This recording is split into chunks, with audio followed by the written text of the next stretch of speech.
computerized. From the Magic City, the sun and fun capital of the world, Miami, Florida, through the incredible speed of the NCR 315 computer, Warner Productions proudly presents the all-time heavyweight championship tournament. Hi, boxing fans. This is Murray Warner from Miami Convention Hall with the seventh fight in the all-time heavyweight boxing tournament. Tonight's match, 15 rounds or less, sends Jim Jeffries, the mighty Boilermaker, against that wizard of the ages, Grandpappy Jersey Joe Walcott. This computerized match is made possible through the cooperation of Ring Magazine, the City of Miami, Hank Kaplan, president of the World Boxing Historians Association, and Chris and Angelo Dundee. We'll be back in just a minute with Guy LeBeau, our blow-by-blow announcer, and our pre-fight show.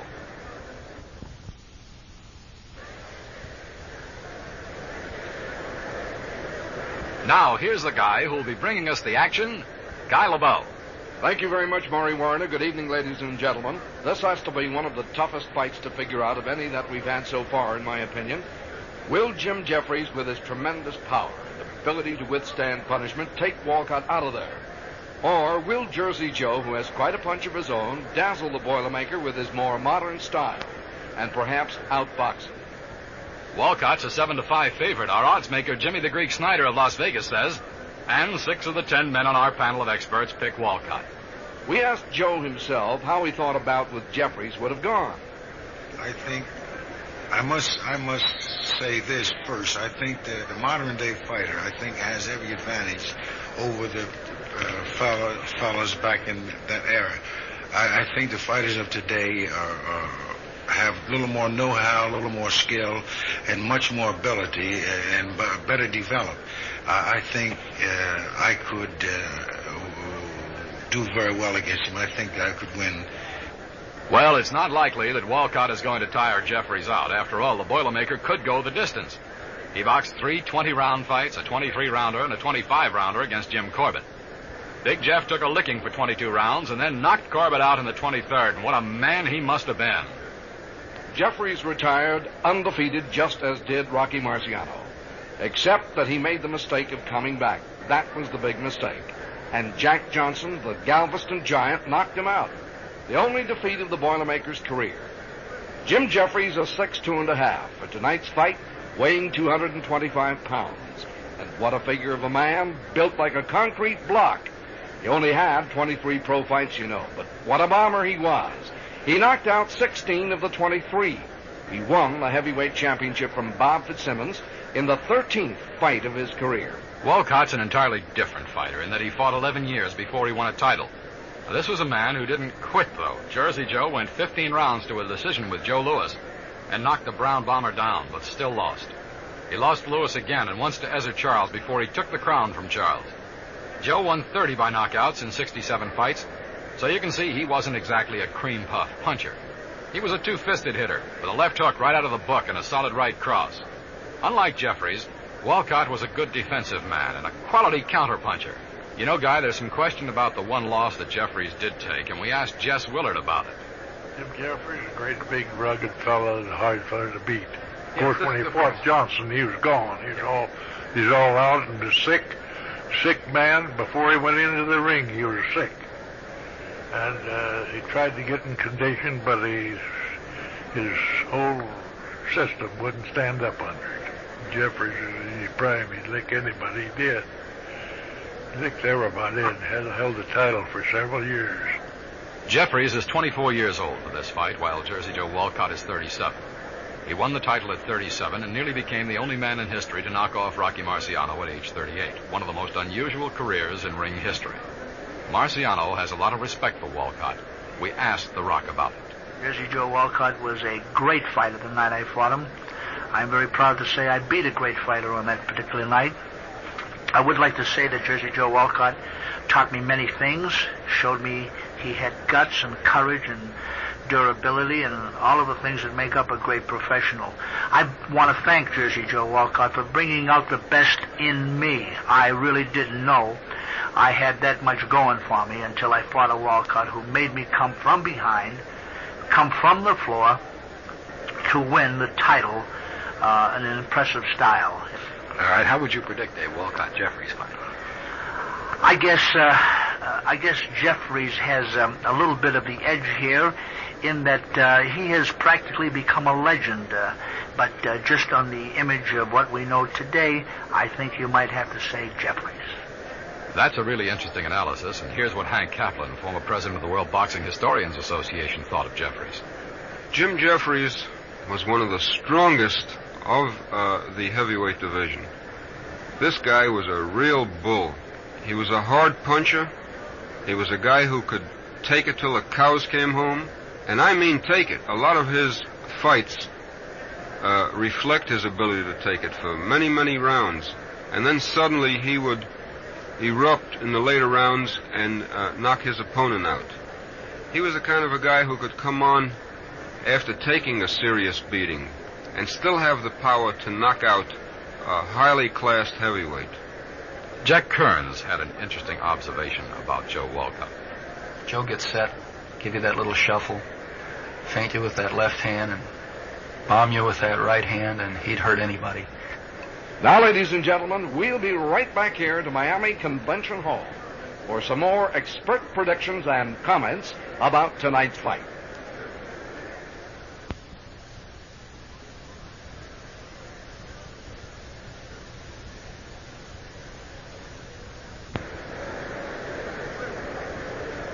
Back at Miami Convention Hall, just a few minutes before our seventh fight of the computerized all-time heavyweight championship tournament, the match between Jim Jeffries, the giant Boilermaker and stylish Jersey Joe Walcott, the fighting grandfather. We were speaking to Jack Sharkey, another ex-champion, about Walcott and Jeffries. I think I favor Walcott in that respect because Walcott was shifting, a good boxer, and move on his feet. What I'm talking about, a fella can handle his body and move around and adjust himself to circumstances, while the other fella be just coming in the straight line, and Walcott would be peppering him with left hooks or left jabs. And I'd favor Walcott in that fight. Another ex-champion, Jimmy Braddock, likes Jeffries. Jersey Joe Walcott thought about he'd have to lose to Jeffries. Jeffries was the Boilermaker, and they say he was built like one, and he could punch like nobody's business. And now for another representative of the old school, Mr. Nat Fleischer, publisher, editor of the Ring Record Book.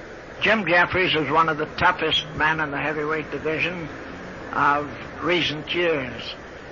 Jeffries possessed a tremendous wallop. He could hit as hard as anybody of the recent years. In hitting power, I'd stack him up against Dempsey or Lewis or Marciano. Jersey Joe Walcott is an enigma. He didn't really show his wares to any extent until he had reached, I think, past his prime. But what he did exhibit in his fights with Ezzard Charles and with Marciano would indicate that Jersey Joe did have a very powerful sock. I don't think that a Jeffries-Walcott fight would have gone very long. I think Jeffries would have stopped him within 5 or 6 rounds easily. Now, just a reminder about our all-time heavyweight tournament contest. There's still time to enter. Entry forms are available in most cities where this series is being carried from local advertisers and through your station. Enter as often as you like. All you need to do is pick the winners of all 15 fights in the tournament. Tell us how they won the fights. Re-enter if you make a mistake on a given fight during the first 8 fights. If entry blanks are not available where you live, send a stamped return address envelope to Contest, Box 550, Perrine, Florida. That's Contest, Box 550, Perrine, Florida. We'll send one, and the contest rules. There's nothing to buy, and the grand prize is a magnificent 26-foot Seabird sedan cruiser, completely equipped, the world's largest trailerable boat, from Seabird Industries of Hialeah, Florida. This dreamboat comes equipped with full flotation, a 200-horsepower OMC engine, galley, head, bunks, and many more choice accessories, and is valued at $12,000. Earliest postmark counts, and you can win the boat, a week for 2 at the fabulous Algiers Hotel on Miami Beach, a Johnson diving buoy, or one of 10 gold commemorative rings being custom-made for this tournament by Regal Crest Jewelry of Miami, the same people who are making our $10,000 gold and diamond championship belt. Contest closes midnight, November 5th. Enter often, earliest postmark counts. In the event of ties, a runoff contest will be held, Contest void where prohibited by law. Seems like controversy is always with us in boxing. Angelo Dundee, by the way, disagrees with his brother Chris on tonight's fight. These guys in those olden days were tough, strong, desirous. But the thing that always sticks in my mind was they were tough, strong, and desirous with the type of talent that was around in those days. But I don't know how they're going to fare with the talent they're going to mix with. That sounds like a vote for Walcott, Angelo. Well, Joe Walcott was my kind of fighter. He was the kind of fella that would give you a lot of nothing and hit you with plenty of something. He would feint you out of moves. Walcott had the original alley shuffle. I see this definitely as a knockout. I don't think the strength and endurance of a Jeffries will be able to withstand the cunning and the punch of a Walcott. Now, as Guy is heading down to ringside, where we'll be joining him in just a few minutes for the blow-by-blow of this fight, let's take time out for this message.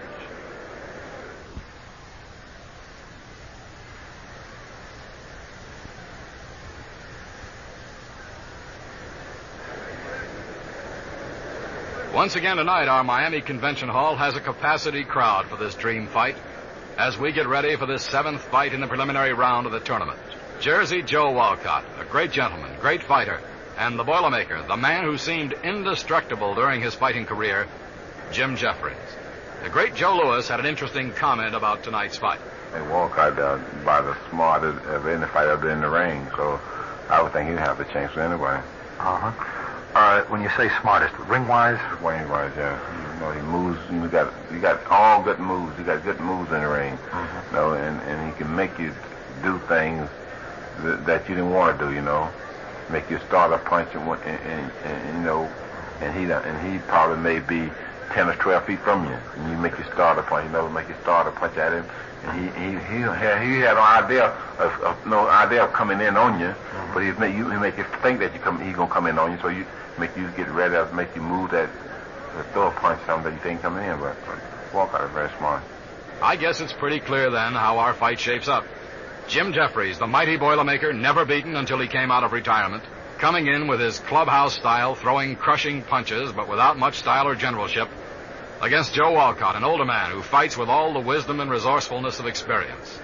Now, in just 1 minute, as we wrap up our pre-fight show, we'll join Guy at ringside.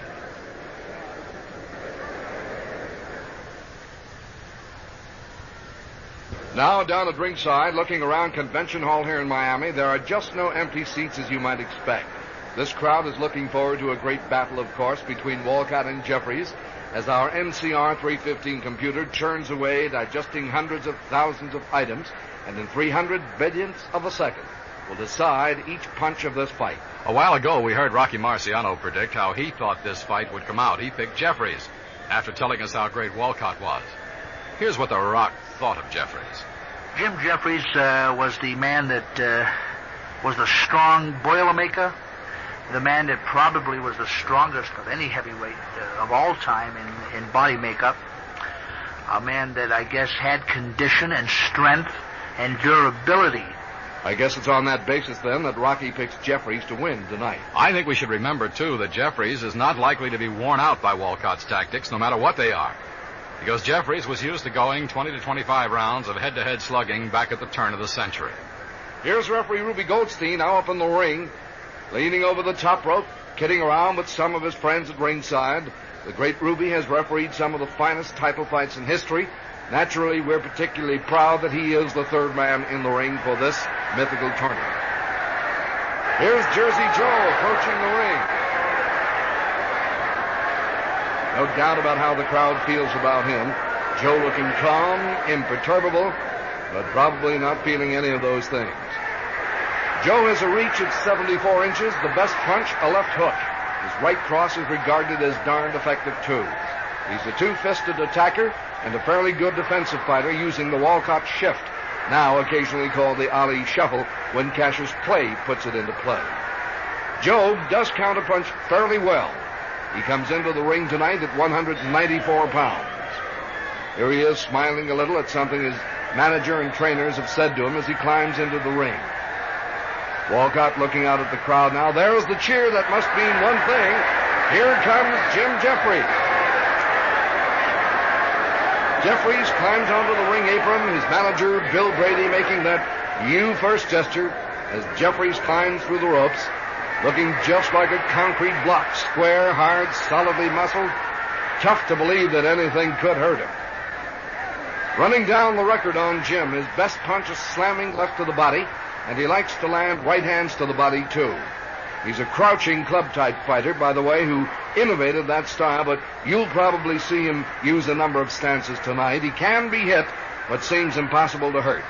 He's in our mythical ring at 225 pounds. He has a slight 2.5-inch reach advantage over Joe, and from his appearance, you'd sure hate to meet him in a dark alley without an iron pipe. And it's been said, too, that it would take that to drop him. Now our ring announcer, Paul Berman, has joined the group in the ring and is conferring with referee Ruby Goldstein, as both fighters are nervously shuffling around in their respective corners, talking in hushed tones to their managers. Now Berman signals toward the bell, and let's go into the ring for the introduction of the fighters.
Jeffries and Walcott to ring center for their brief conference. We'll be back in 1 minute with the opening bell.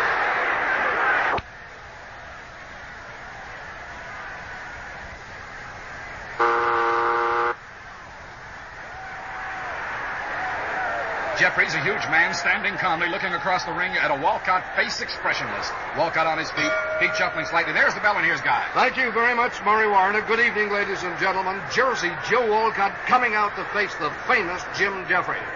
This commentator immediately wishes to disagree with many who view Jim Jeffries as a club fighter exclusively and without skill. And I think we'll see in this dream computerized match that he's at least something more. Out in the center of the ring, they touch gloves. Jeffries with hand at the hip and left hand partially extended. Jersey Joe Walcott with left hand in lead position, the right hand cocked. Jeffries will not move around very much. Walcott will vary his footwork. Jeffries tries a left hook to the head. Walcott blocks. He has a superior rating defensively, while Jeffries is rated by experts as poor defensively. Walcott has the famous Walcott shift, or the waltz, stopping and moving from side to side, hands down, walking forward, mixing footwork. Jeffries fires a left to the head. Walcott partially blocks, drives a hard right to Jeffries' head. Jeffries mixes deliberately, moves at Walcott, and drives left and right to the body. Jeffries misses a left around the neck, and Jersey Joe moves to tie him up. Jim Jeffries with Marciano is considered to be one of the two strongest men in the business. Thus, he is called the Boilermaker. Walcott begins the famous shuffle, walking to his left, sending a right lead out suddenly, walking to his left again, changing direction. Jeffries does not follow. Now Jeffries leaps at Walcott, sending a straight right to the head. Walcott counters with a hard right to Jeffries' head. Jeffries hooks with a right, and they tie each other up. And Walcott takes some token slaps at the body of Jeffries. Nothing critical.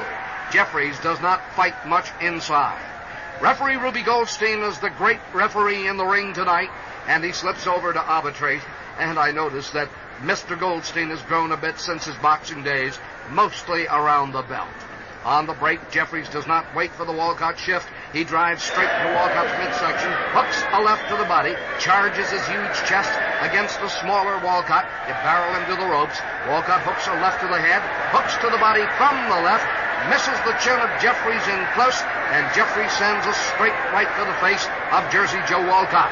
Walcott is accustomed to men of this strength. He fought twice with Rocky Marciano and had him beaten till Rocky KO'd him in a latter round in their first fight. Back to the action again. Jeffries, who likes to brawl, scoots in at Walcott. 30 seconds left. He hits the body with a right. He hooks his left around Walcott, and Walcott immediately retreats to get his timing back. Walcott again beginning the shift. Walking to his right, sending a short left jab out, missing, turning right, walking to the left, not throwing, turning right again. Jeffries turns his body with Walcott's direction. Walcott suddenly hooks a good left to the face of Jeffries and whacks the body quickly several times with both hands. Seconds only remaining. There's the bell.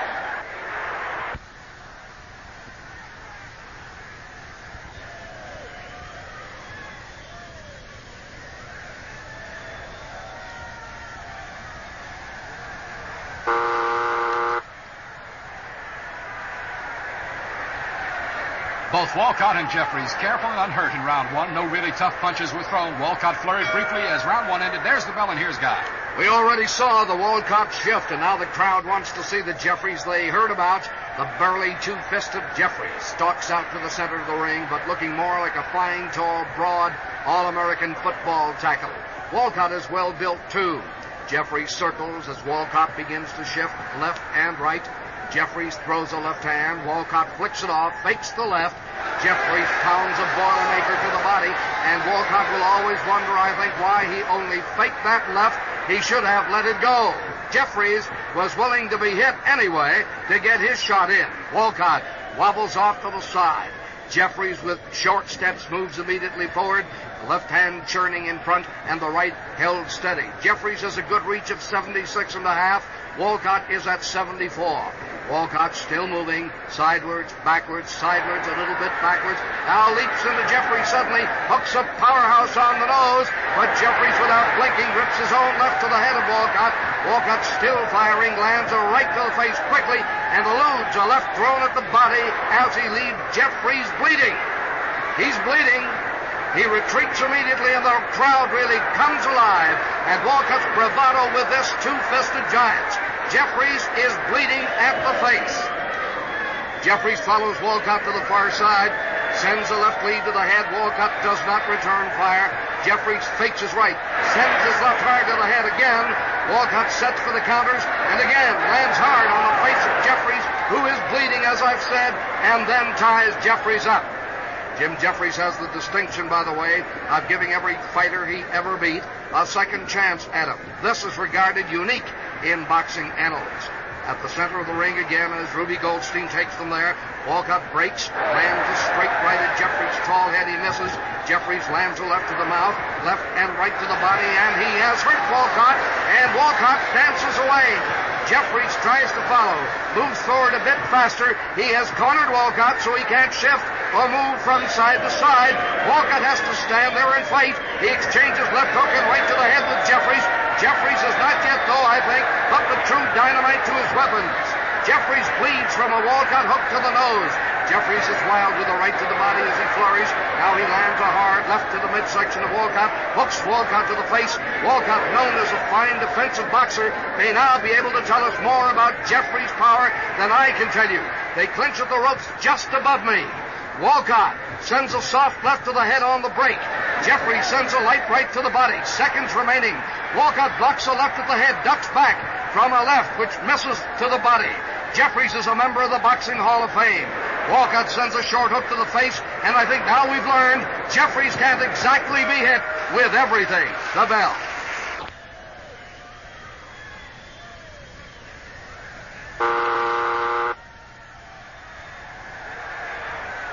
That red flow from the nose of Jeffries was stopped by Bill Brady between rounds, and the action's really picking up in this fight. There's the bell, and here's Guy. Okay, round three, the Grizzly Bear, Jim Jeffries, who won his title from Bob Fitzsimmons, knocking him out in 11, and Jersey Joe. Walcott, by the way, can cut a man up good. Just ask Rocky Marciano. And Jeffries was once cut to ribbons by Bob Fitzsimmons. At the center of the ring, Jim Jeffries in that well-known semi-crouch, Left hand extended, very low now. Fakes at the body with the left hand. Walcott pulls to his right. Jeffries misses a left to the head. Walcott counters around the left, but misses a right to the body, and Jeffries gets himself tied up. Ruby Goldstein hurries to the center of the ring where the action has been mostly thus far. On the break, Jeffries drives a beautiful left to the body, and Walcott winces. But he begins the Walcott shift in rapid time. Here he is jabbing Jeffries' head with a soft left, missing a left. Jeffries moves right after him. Walcott, of course, must not be caught on the ropes. It can be Arrivederci quickly with a bruiser like Jeffries. Walcott makes a move, though, on the break, and here's a good straight left to the face by Jersey Joe, and a right cross to Jeffries' head, and then Jeff blocks a left to the head, misses two shots of his own at the body of Walcott, but does make Walcott miss a right at the head.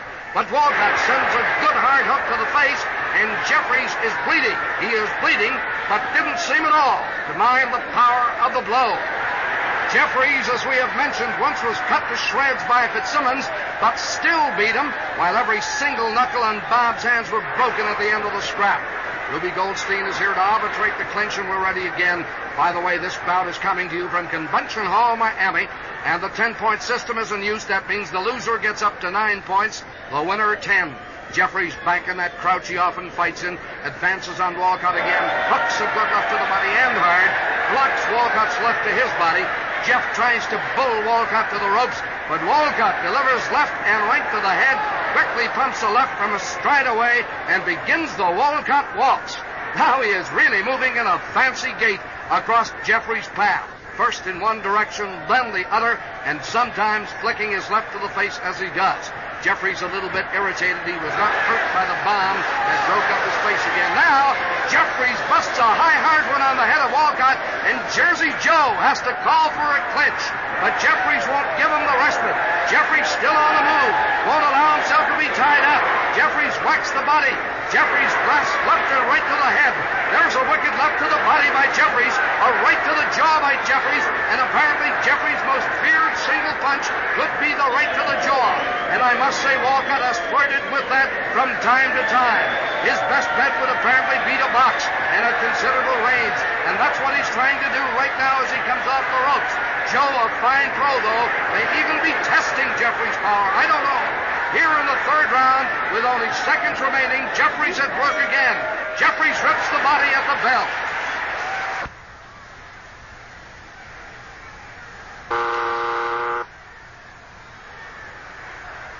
Jeffries was bleeding freely, but just seems unconcerned by being hit. He jarred Walcott right to the soles of his feet at the closing seconds of round 3, and here for round 4 is Guy LeBeau. Thank you, Murray. Here is round 4. Coming up, Jersey Joe Walcott and Jim Jeffries, the Boilermaker. At the center of the ring, Walcott jabs a left to the head, and Jeffries returns a jab to the eye. Jeffries fires a right to the body. Walcott misses a short right over the head. Walcott goes into a clinch with Jeffries and ties him up, and they tie each other to a post for the clinch. Jeffries has KO'd 16 men in a relatively short but sensational career.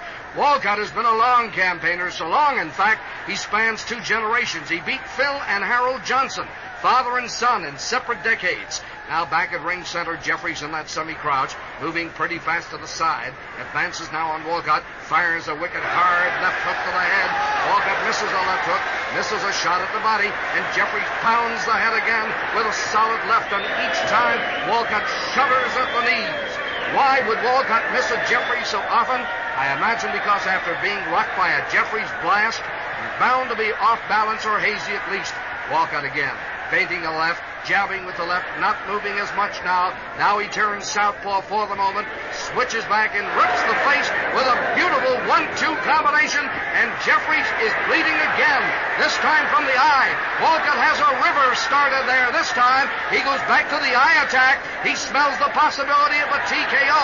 He'd love that.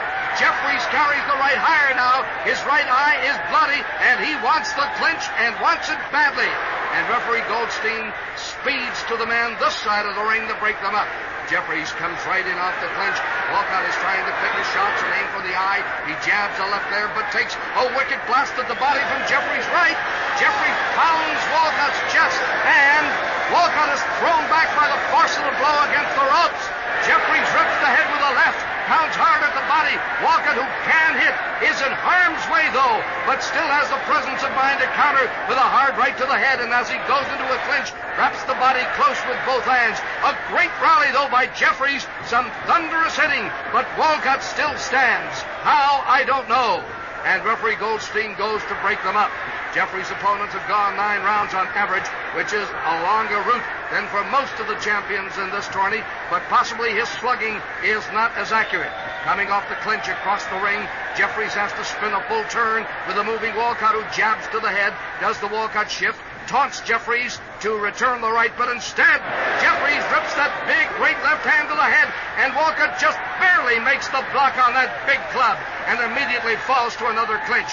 Inside, though, Jeffries fights the body, and Walcott gives Jeffries the shoulder treatment to this cut eye, and he picks up a lot of Jeffries' blood on his own skin. Now the clinch is tight, and here is Ruby Goldstein to try to pry them apart. He does. They move out to the center of the ring. Jeffries with a head blast at the bell.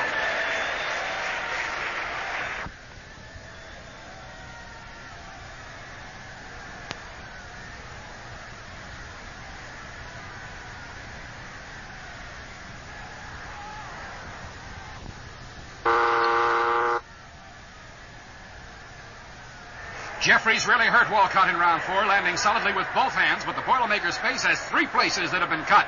The bleeding stopped now. Here's the bell, and here's Guy. We hope that you're enjoying this great computerized fight between Jersey Joe Walcott and Jim Jeffries.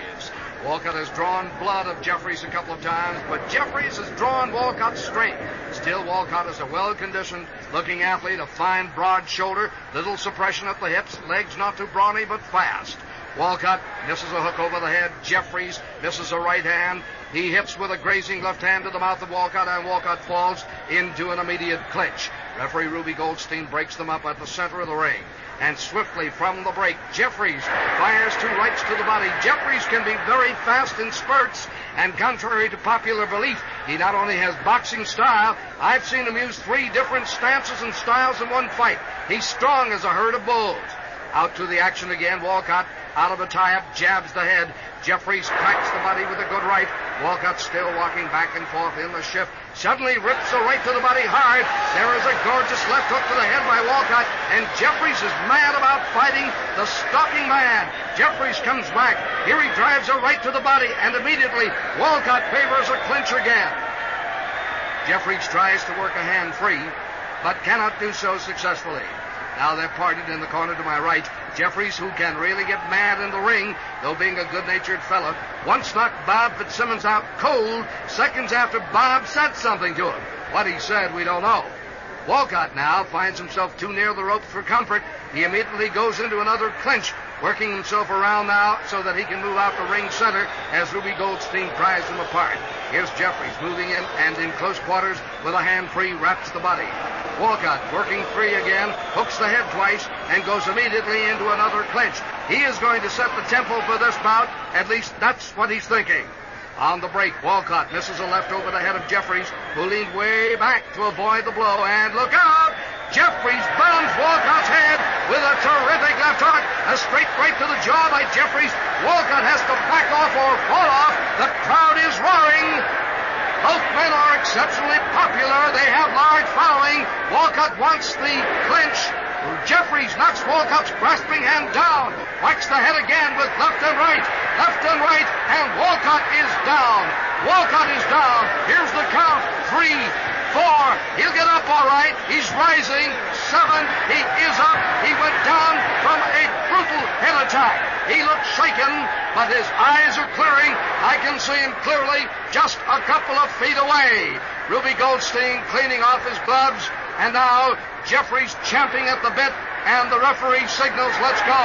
Jeffries rushes to the task. Jeffries pounds left and right to the head. Walcott still stands. He blocks another shot at the head. He takes a vicious right to the heart from Jeffries. Jeffries has had his man down. There's the bell. Walcott was barely hanging on under fire when the bell ended round 5, but looks recovered now. His cornermen work feverishly between rounds. The bell, and here's Guy. This could be a critical round for Joe Walcott. Some say he's easy to hit and that he has a high-grade defense, others say. I say his counterpunching is mean. At ring center, Jim Jeffries drives a hard right to the body. He wants to follow Joe to the ropes immediately, but Walcott pushes a good jab on the face, and while Jim Jeffries is flicking it off, Joe makes his getaway. Walcott comes back again, feints with the left, doesn't throw it. Jeffries comes out of that deep crouch. He's standing now straight up.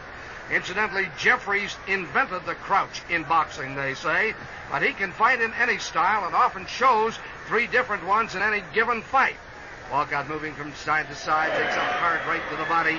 Jeffries sometimes will use that shot to set up a man for the finishing left hook.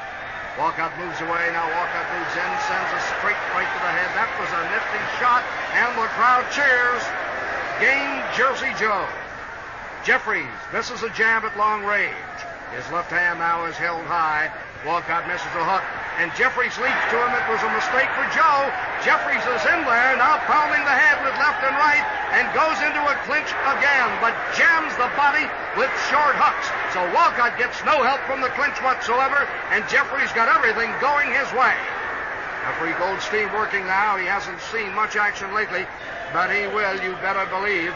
With Jeffries in the ring facing the unorthodox Joe Walcott, you do feel a certain tension, waiting for the traditional Jeffries explosion. Now out at the clinch, here is Walcott breaking quickly, dancing around Jeffries, who hasn't lowered the guard yet. Walcott, who was staggered or fog-bound by those head clouds, simply wants elbow room. That's apparently all, and he dances away from Jeffries. Walcott walks in, jabs the face, got away with that. Lands 2 light hooks to the body, got away with that. And now Jeffries leaps a foot in the air with both feet off the ground and rams Walcott in the teeth. There is a great hook. And again, Jeffries ravages the head and face with right and left. A right to the head by Jeffries, and Walcott wants help immediately. He goes to the clinch and ties Jeffries up. Walcott is fast afoot, and he'll have to put the speed sneakers on now. He is not hitting hard enough to belt with Jeffries. He cannot risk Jeffries' strong counters. He can knock out Jeffries if he hits him right, but not right now when this guy is in Fat City and strong as a bull. So on the break, Walcott puts on the wings. He walks the left lane. He switches on Jeffries. He makes the great man miss 2 lefts over the head. Seconds remaining. Here's a right to the mouth, missed by Jeffries, and Jeffries goes in to tie up his man. On the break, a short hook to the body by Jeffries, and there's the bell.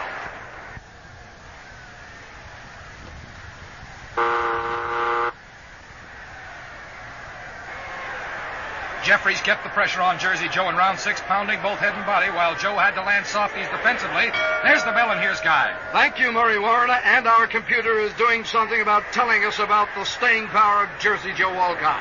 At the center of the ring, Jersey Joe draws a left lead, jabs to the head, and runs off. Jeffries standing straight up now, exactly as he fought the great Bob Fitzsimmons.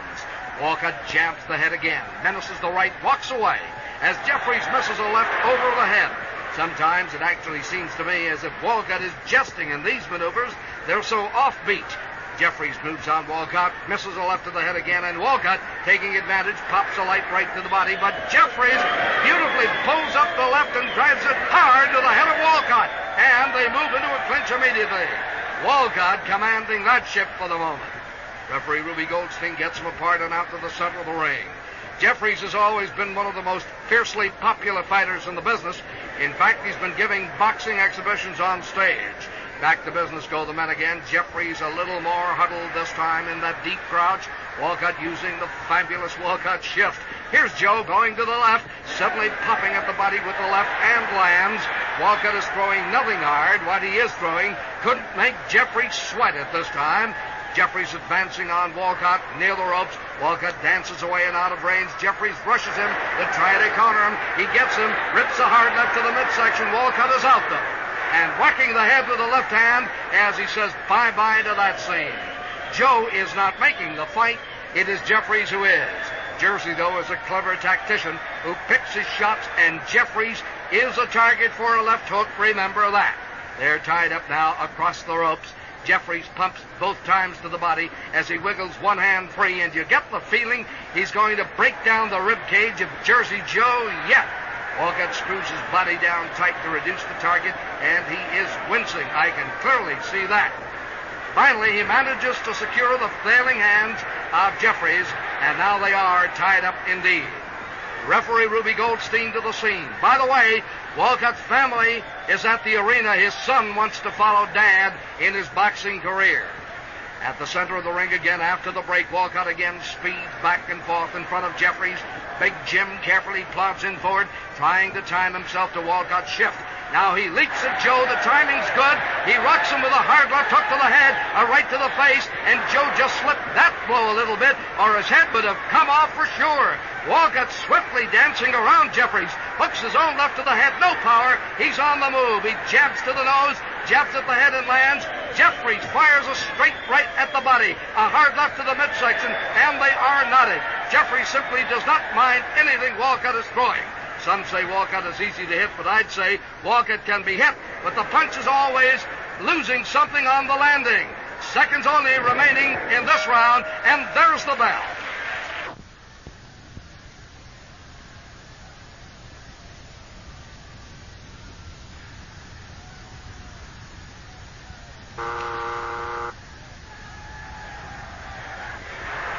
Seven was more of the same. Jeffries taking the best Joe Walcott can throw, not indicating he feels it. Jarring Walcott with heavy shots of his own, the bell and Guy LeBeau. Okay, Walcott danced to safety that time with all muscles going in all directions. The problem still is Big Jim Jeffries, and out at ring center, Jeffries is the aggressor. He immediately wings the body with a hard left hand, and before Walcott can move out of range, Jim sends a torrid uppercut to Joe's heart. Jeffries has put men away with great power, hitting at the heart, and Walcott immediately takes cover, tying Jeffries up. Ruby Goldstein coming to break them up. Joe now makes it to his bicycle. He is moving very fast. Jeffries misses a left to the head, misses another left to the face, a left to the head, missed by Jeffries. Walcott sliding back and forth, not throwing, and the crowd beginning to sense this may be the only fight he can make right now. Here's Joe, though, timing beautifully, stepping in and out in a flash, slapping the head with a left and driving a nice right to the body, outspeeding Jeffries' guards, and Jeffries could not get set. Now they're over at the far ropes, but not on the hemp. Jeffries crowding Walcott then, but again misses the head, lands a light right. Walcott is moving left, and Joe throws a goodbye right to the nose. That lands as he speeds off. Jeffries again leaps at Walcott and is off balance and trips a little, but pulls up safely. Now out at the center of the ring, Walcott made no effort to get at Jeffries while he was off and stumbling. Jeffries standing straight up, now tries a left to the head and moves swiftly to track Joe. He brings his right uppercut to the chin again, but Joe only took part of the force, and as he leaves, rams a solid left and right to the body, and the crowd cheers his fine counterpunching. Beautiful, just beautiful. Jeffries moves for the clinch, and the big man is using the clinch now to retrench his attack, and often does to make sure he has an opponent in there. Walcott has been a will-o'-the-wisp from time to time, and has in this round. Ruby Goldstein draws the men out to the center of the ring again, and one can now assess that Walcott is another ex-great champion who has been underestimated. His Walcott shift, purely his own invention, stamps him as one of the innovators of the ring. Here against Jeffries, it's the one instrument he has. He's using it well. Out at the center, Jeffries misses a left to the head. Walcott slips nicely. Joe started a left to the body, pulls it back. Jeffries at the advantage now, and here's Jim. Here's a hard left and right to the body. He's beginning a sustained attack. Another wicked left and right by Jeffries, and Jeffries tags the Walcott midsection again. He is able to land another blow. The body shots are paralyzing. Walcott needs the clinch and is hanging over the ropes right at our microphone. Ruby Goldstein speeds to the scene.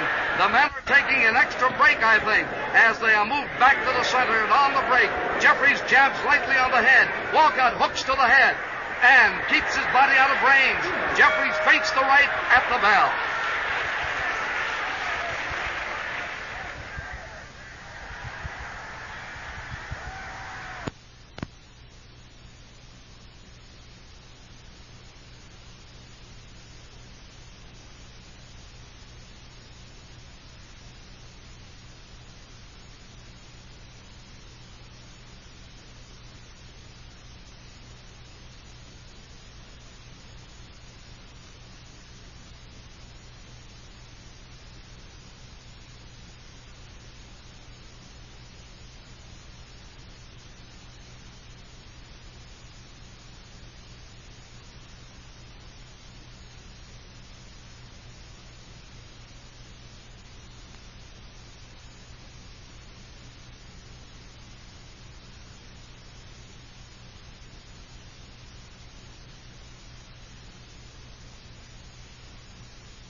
Walcott and Jeffries were breathing hard as round 8 ended, but Jeffries clearly is in control of this fight and landed well to Walcott's body. Here's the bell and here's Guy. Okay, Murray, the big NCR 315 computer is telling us that Jeffries is not a stumble bomb as a boxer. We add that his defeat of Corbett and Fitzsimmons needed considerable boxing acumen. Now at the center of the ring, Walcott places a sneak left to the head. Jeffries sneaks his own left to the body as Walcott begins his trot again. Walcott must keep moving and away from the ropes. Walcott jabs the head once, twice with left hands. Again, Jeffries sneaks a good left to the body. Walcott misses a right over the head in the cover and tags the ribs lightly as he dances away, smiling yet. Here is Jeffries leaping forward. Here is Jeffries to pound the torrid fist to the body. The left was leveled at the head, but hits the chin, and Walcott wheels back. Walcott is against the ropes. Jeffries pounding left and right to the body. Walcott's legs sag, but he grabbed Jeffries' hands. Jeff gets a loose arm free. Jeff punishes the neck. Walcott hangs on, and the crowd is on its feet. Ruby Goldstein comes in to separate them. Walcott has been reeling. Jeffries, who in my opinion is excellent in working out solutions to style, has used a leap and quick advance forward to stop the Walcott shift. He tried to move with him, but that did not work. Now Jeffries pounds the body hard, and it has to be taking the stamina out of Jersey Joe, or at least that which is left. On the break, Walcott seems to be flying sails that say, "Man, I'm tired." He walks to his left. Jeffries comes scooting in, but Joe bumps twice to the head and ties him up again securely. He is a fine old pro at the fence. Here at Miami Convention Hall, Jersey Joe Walcott and the legendary James Jeffries. And what a blockbuster event it would be if Marciano and this guy met in the ring. It would probably break up this planet. But Walcott is a lot hardier than he looks. At the break, Walcott moves more briskly now, putting a left jab to the head. He feints his left hand again. Jeffries sneaks under, plows a hard left to the midsection, and one more left to the body before he moves out. Joe speeds away from him as quickly as he can. He misses a left over the head, and some of those misses may be taking some of the tar out of him, too. Now Walcott spots an opening, moves in, drives a left to the body, not with great power, and Jeffries simply ties him up. Ruby Goldstein speeding over to the scene. Little remains in round 9. Joe was staggered earlier. He seems better now. Again, they go into a clinch. 30 seconds remaining. Walcott, on the break, takes a pounding from Jeffries as he took from Joe Louis for 15 rounds. Some say he should have gotten that decision. At ring center, Walcott seemingly conscious now of ring position, jabs a left to the mouth. Jeffries catches Joe again on the leap. There is a storm of rights and lefts to the body. Jeffries smashes the face and head. Joe reeling back again. Jeffries fires left and right to the body. Walcott is a helpless mass out there, and the bell, which should sound in seconds, would save Walcott for one more round. There it is.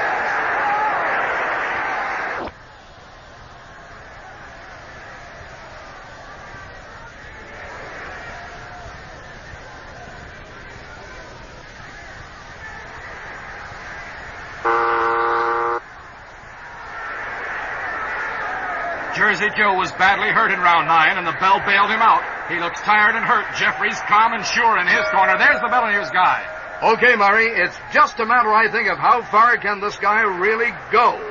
Immediately at ring center, Jeffries fires a right to the body. Walcott speeding away. He flicks 2 left jabs to the face as he moves on.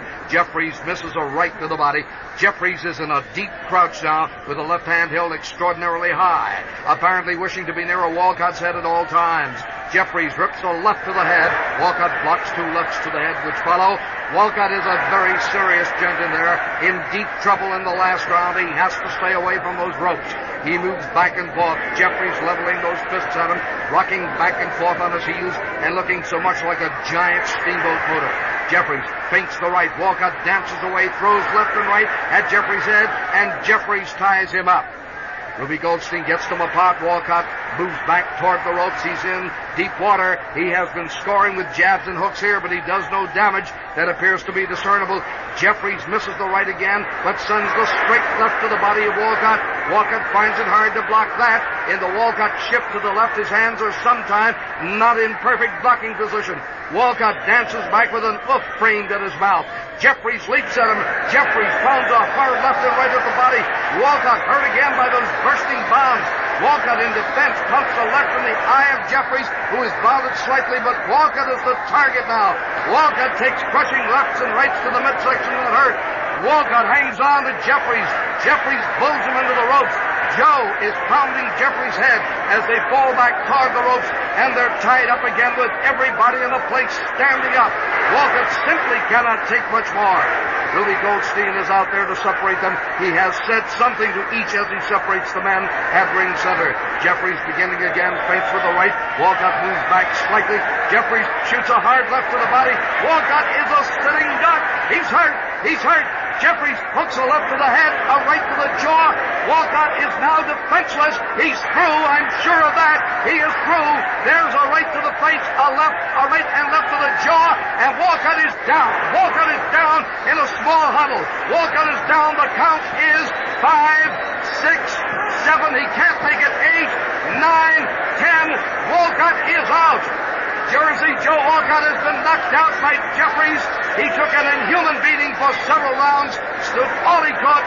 The head punches preceded by the body-crushing blows, simply intolerable. Jersey Joe Walcott is down and out. Okay, Murray. Thanks, Guy, and wow, what a finish. Jeffries simply poured those hooks to Walcott, and the man from Jersey went down like a felled tree. Walcott still hasn't fully recovered from the KO.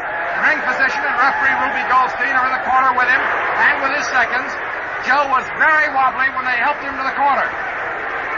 Now Paul Berman is signaling for quiet, and as this crowd starts to calm down, let's go into the ring for the official announcement.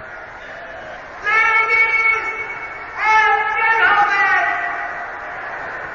the winner in 2 minutes, 25 seconds of the 10th round by knockout, the Boilermaker from Canada, Ohio, Jim Jeffries. Well, that's it. The official result is Jim Jeffries scoring a knockout victory over Jersey Joe Walcott in the 10th round. We'll be back with a review of this fight and a look at next week's match in just 1 minute.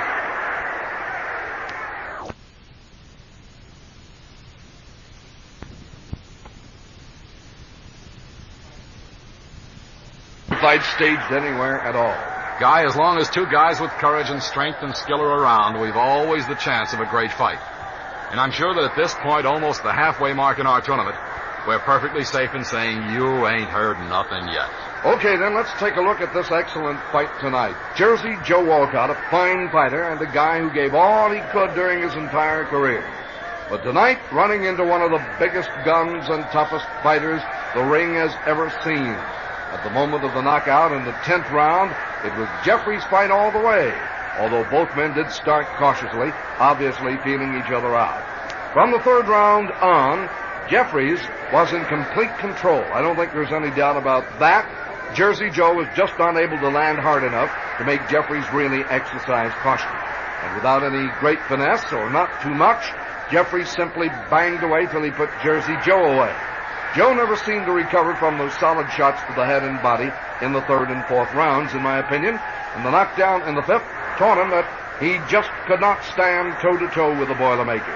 His devastating punching power and seeming imperviousness to being hurt resulted in Joe getting the first taste of the canvas. Now let's take a look at a fast summary of the fight on a round-by-round basis. Round 1 saw both Jeffries and Walcott carefully feeling each other out. No damage done, the round was even. Both scored with hooks in round 2, but again, neither showed signs of being hurt as the feeling out process continued. In round 3, Walcott fancied damned a cut on the face of Jeffries, scored with a couple of rights to the head, but the round was Jeffries as he slammed left and rights to the head and body, jolting Walcott badly.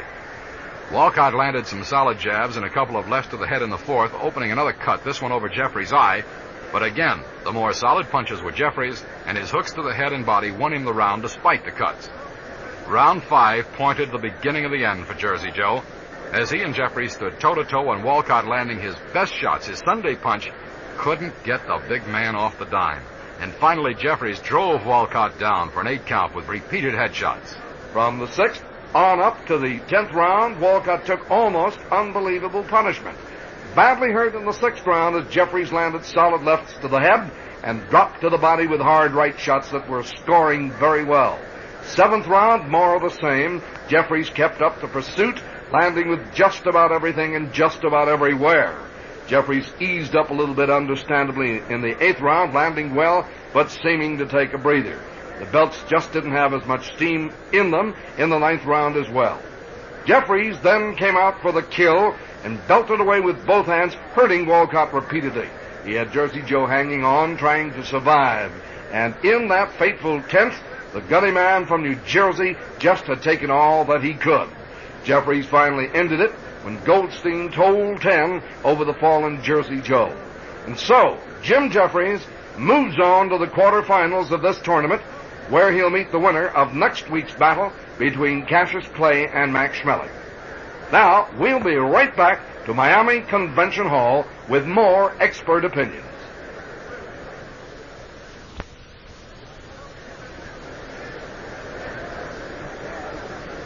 Well, guys, so far in our tournament, we've had Dempsey beat Corbett, Sullivan down Braddock, Lewis beat Willard, Fitzsimmons defeat Sharkey, Bear upset Jack Johnson, Marciano win over Tunney, and Jeffries beat Walcott. We've had wins we expected, and some rather startling upsets. And the best of our experts was only right 5 out of 7 times. But I guess that's the nature of the sport. You put 2 great heavyweights in the ring, and let's face it, these have all been great. It's tough to predict how a fight between them will go. Well, I, for one, am very glad, Murray, that I don't have to reveal what my own predictions for this tournament have been, because I've been a little bit wrong on several occasions at least. I don't mind admitting, Guy, that I was wrong about 4 of the first 7, but I'll never say which 4.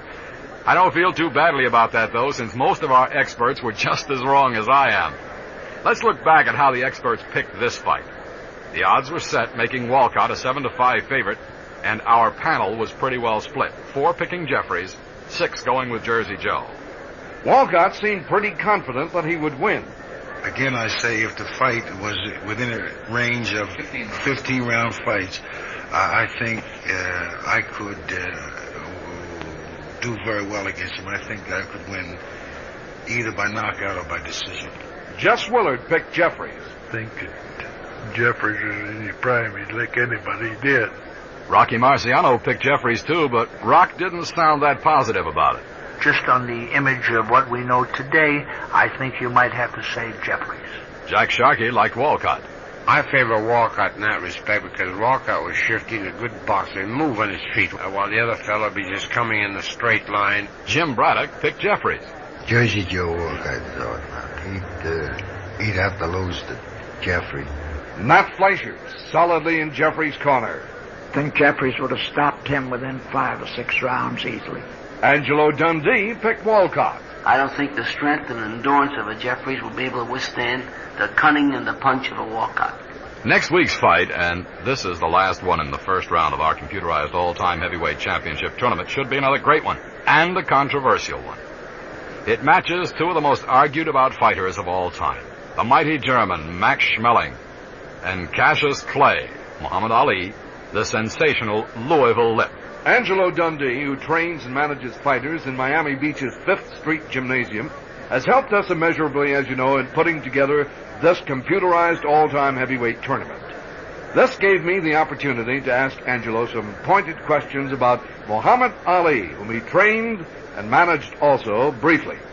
If there's any man in the world who really knows about Cassius Clay's qualifications as a fighter, it would be Angelo Dundee. So we asked him about Clay's courage. But we also asked him about that story. You know, the one about having to push Clay out of the corner in the 4th round during his championship fight with Sonny Liston? I have to say he got all kinds of courage. First of all, because anyone with 138 amateur fights, anyone that's undefeated heavyweight champion, got to have a lot of courage. He'll fight anybody. This proves his guts. The episode with Liston is overdone. The episode, if I was in this position, I probably would have jumped out of the ring. Because here you are in a fight, fighting for the championship of the world. You're a young kid, 22. And here you are, you can't see. So what are you going to do? Are you going to get in there and try to fight? I think the reaction was hysteria. It wasn't lack of guts. There was nothing of the kind. He just couldn't see. And he wanted everybody to know that something was being done to him. Whereas the only thing that was being done was accidental. I feel that Sonny Liston had some ingredients in his eye that was caustic. They stopped the bleeding too quick. for it to be a natural ingredient, a coagulant. The ingredient from his eye got on his forehead. The sweating from Clay's forehead went into both eyes together. I knew it was there because I put my finger in the corner of his eye and put it into my eye, and it burnt. Well, that certainly is a lucid explanation of one of the weirdest incidents in the history of boxing. I also asked Angelo if Clay could take a punch. He takes an excellent punch. Proved it to me in 3-4 fights. The one fight he proved it to me was Archie Moore. Archie Moore trapped him in our corner. Archie Moore nailed him a shot, and I seen the muscles in his neck double up. I seen him brace his feet and took it right on the chin. I seen him get hit a shot from Henry Cooper early in the fight and almost got his nose broken. People don't even know this in the first round. All they mention is the knockdown. He got hit a harder shot in the first round. And the shot that he got knocked down with, his reaction was when he came back to the corner, I said, "See that? You made the mistake." He says, "Shh, the guy's getting tired." In just 1 minute, we'll be back with more observations and analysis on heavyweight champion Cassius Clay and on Max Schmeling.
Back at Miami Convention Hall, where tonight Jim Jeffries defeated Joe Walcott in the 10th round on a knockout. Next week, in this arena, the Louisville Lip, Cassius Clay meets the pride of Germany, Max Schmeling. Well, it may be, after all, that Cassius Clay is the fastest heavyweight of all time. I sincerely believe he is.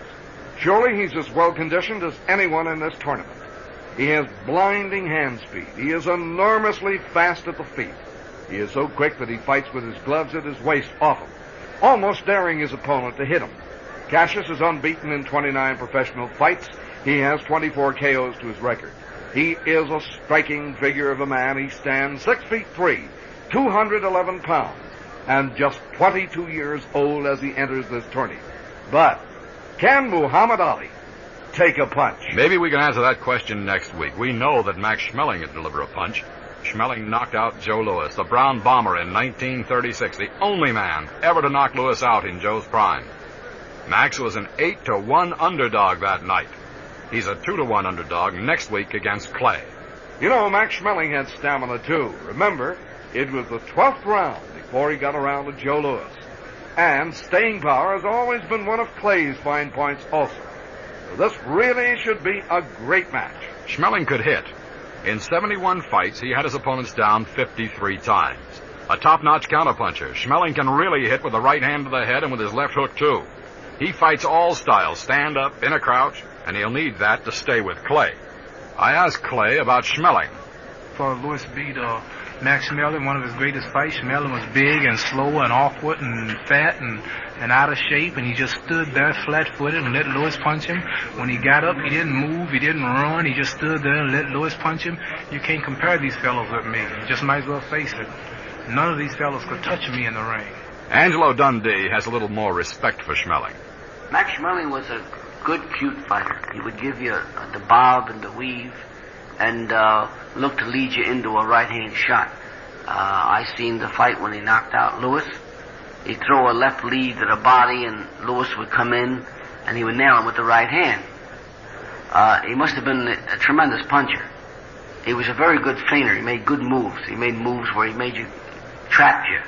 Joe Louis thought Schmeling would pin Clay down. We asked him about it.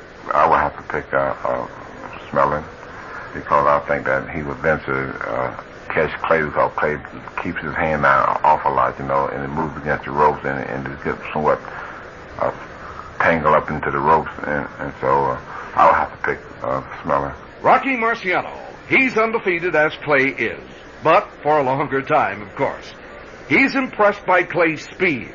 I think that Schmeling has got something going for him here. He's got that stiff right-hand punch. The present champion couldn't make any mistakes with a Schmeling, but I think the present champion perhaps could have beat a Max Schmeling because of Schmeling being slow and methodical. And I think that in his prime, I would have to go with the present champion. We talked to Schmeling himself, and he thought he saw a way to take Clay. Well, I'd like to fight him. I saw him, I studied him very good, but it's a little too late to study him. 20 years ago would be much better. But I think I had a good chance, because I was a good counter puncher, and I had a pretty good right hand, and if he would stand in front of me like he was standing in front of Terrell, you remember maybe the picture, I would let him go. You think you would catch up with him and put him away? Go catch the Clay? Well, you know, it's easy to say yes or no, you know. I'm talking about you 25 years ago. Well, I think I had a good chance, yes. Everybody seems to have followed Clay. Jack Sharkey, the former champion and a pretty good talker himself, had this to say. Clay is in there for a long time, and as I say, that he'll die of old age unless someone drops a bag of cement in his head as he's walking down the street, and he's a good fighter. Don't make any mistakes about it. You take a young fella that's gone through the mill, fought all of these so-called great guys he's heard so much about, and when he's with a guy with a chip on his shoulder, and he's 21, 22, 23 years old, it's going to be a hard man to beat. How do you think Schmeling would have done with Clay?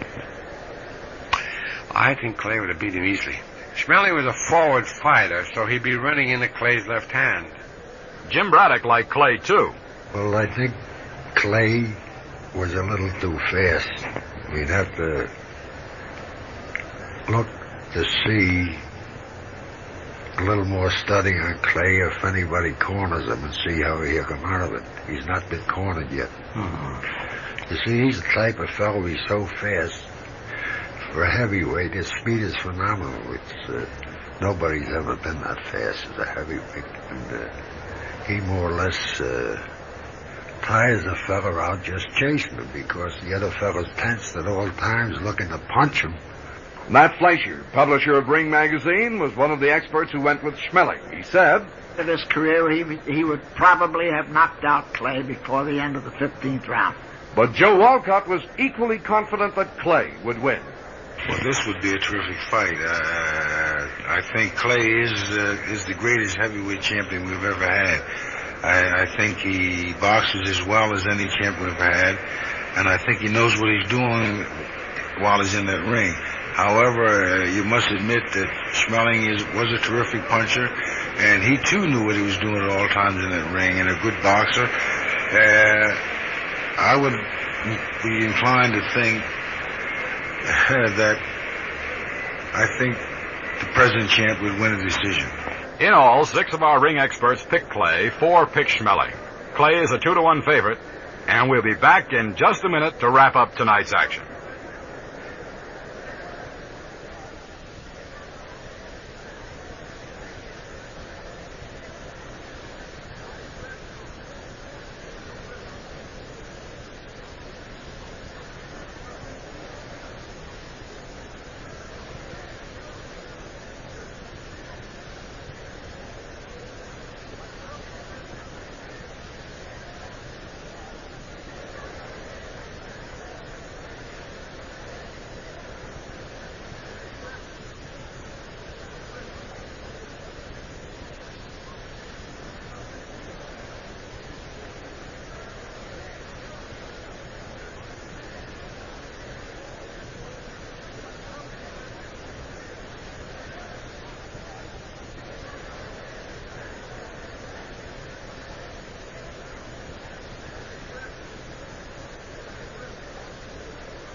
Well, that's about it for tonight from Miami Convention Hall, where tonight in the 7th fight of the first series of all-time heavyweight tournament matches, Jersey Joe Walcott was defeated by Jim Jeffries by a knockout in the 10th round. Jeffries will now meet next week's winner between Clay and Schmeling in the tournament quarterfinals on November 27th. Remember, next week, same time, same station, Cassius Clay, the undefeated Louisville Lip, meets Max Schmeling, the pride of Germany. Until then, this is Murray Warner. And Guy LeBeau. Thank you. See you next week. Good night.